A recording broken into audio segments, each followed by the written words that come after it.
Si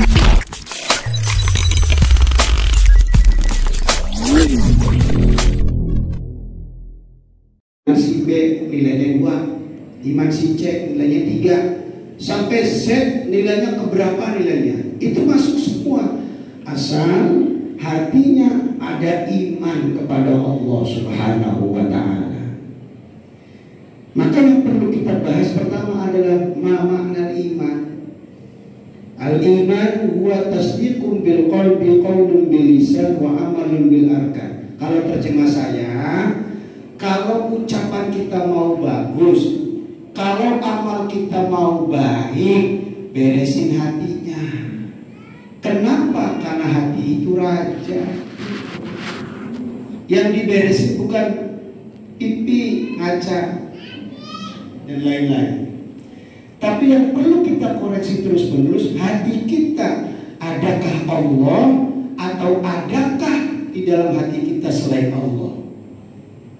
Makanya meniti jalan iman yang paling tinggi, kata Nabi, dzaqata'mal iman man radiya billahi rabba wa bil islami dina wa bi muhammadin nabiyya wa rasula. Ini penting saya sampaikan. Kata Nabi, siapa orang yang mendapatkan kelezatan keimanan, yang pertama, dia yang ridho Allah sebagai pendidiknya. Awas, dalam tradisi tasawuf, Allah ketika dinarasikan Rob itu pendidik. Maka saya katakan, kita nggak sekolah pun tahu pendidikan baik buruk. Kenapa? Khairihi wa syarihi min Allah. Ini tauhid persoalannya. Nah, ridho itu apa, ibu bapak, anak-anak semua? Ridho itu rela dididik apapun, label pendidikan dari Allah. Ada yang didiknya duitnya banyak, ada yang didiknya duitnya gak banyak, ada yang didiknya perutnya kenyang terus, ada yang didiknya perutnya lapar, bahkan ada yang dididik tidak bisa tidur malam, boro-boro mau niat tahajud, gak bisa tidur malam ya. Ada yang qiyamul lail dan lain sebagainya. Maka kunci pertama dia beriman akan mendapatkan kelezatan, dia ridho Allah sebagai pendidiknya. Yang kedua, ridho Islam sebagai agamanya. Mana? Siapa yang di sini mengaku Muslim?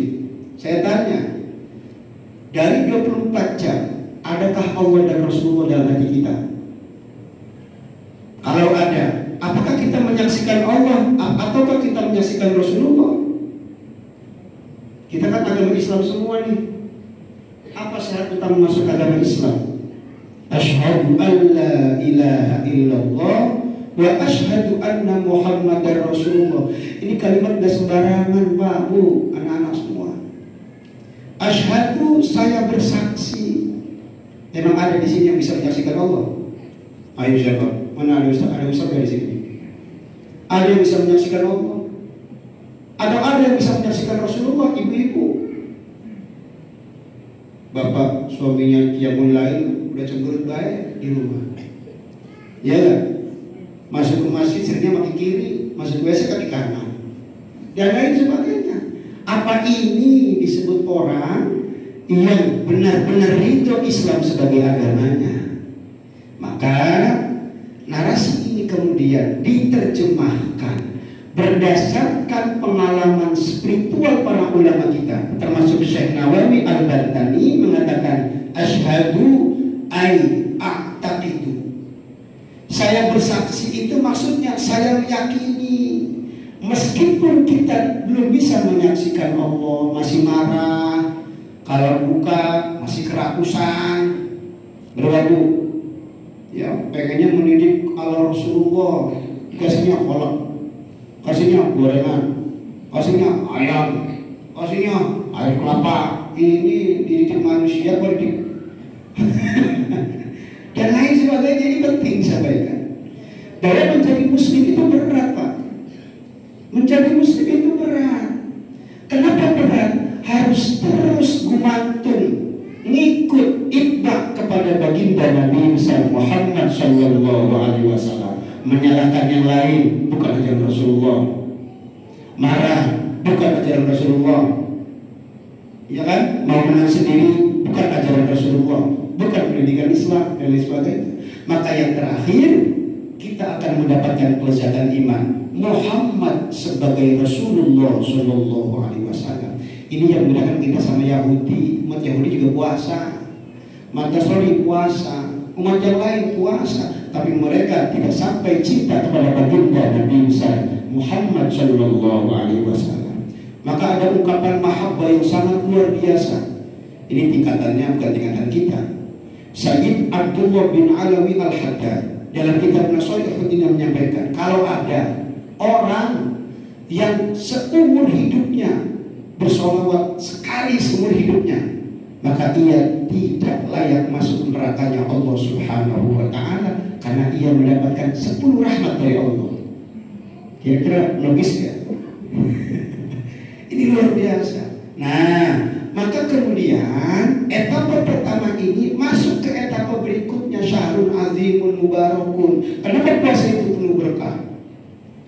Karena puasa itu nilai pahalanya berlipat ganda. Saya baca hadis riwayat Sahihain.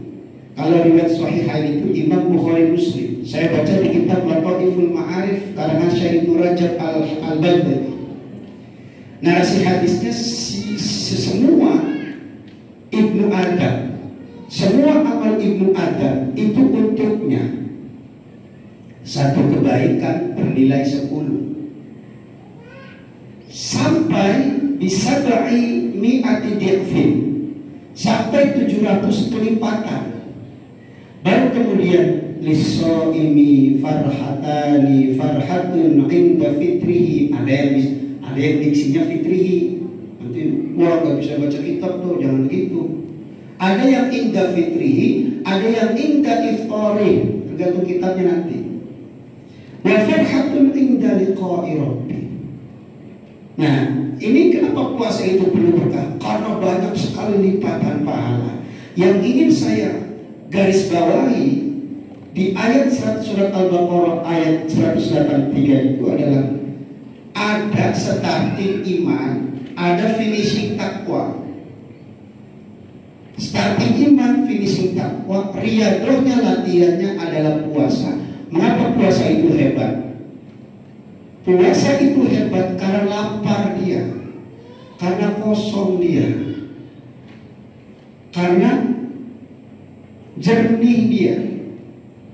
Maka ketika ada orang yang menuntut ilmu sama ustadz-ustadznya, kemudian membawa kecerdasan dirinya, membawa kepintaran dirinya, yang diperjuangkan hanya debat, dan debat. Saya yang paling benar. Ini iblis. Anak khairun minhu, itu kan narasi iblis. Nah, maka siapapun yang sering mengosongkan dirinya, maka akan muncul suntingan-suntingan mahabbah kepada Allah dan Rasulullah Shallallahu Alaihi Wasallam. Kita lihat masuk dalam surat Al-A'raf ayat 96. Kata Allah, walau anna ahlal qura amanu wattaqaw lafatahna alaihim barakatin minas sama'i wal ardh walakin kadzabu fa'akhadnahum bima kanu yaksibun. Jikalau semua penduduk negeri beriman semua, bertakwa semua, ini underliningnya, beriman, bertakwa, lafatahna, maka kami akan limpahkan, lafatahna, maka kami akan bukakan, alaihim, kepada mereka. Ini mereka siapa ini?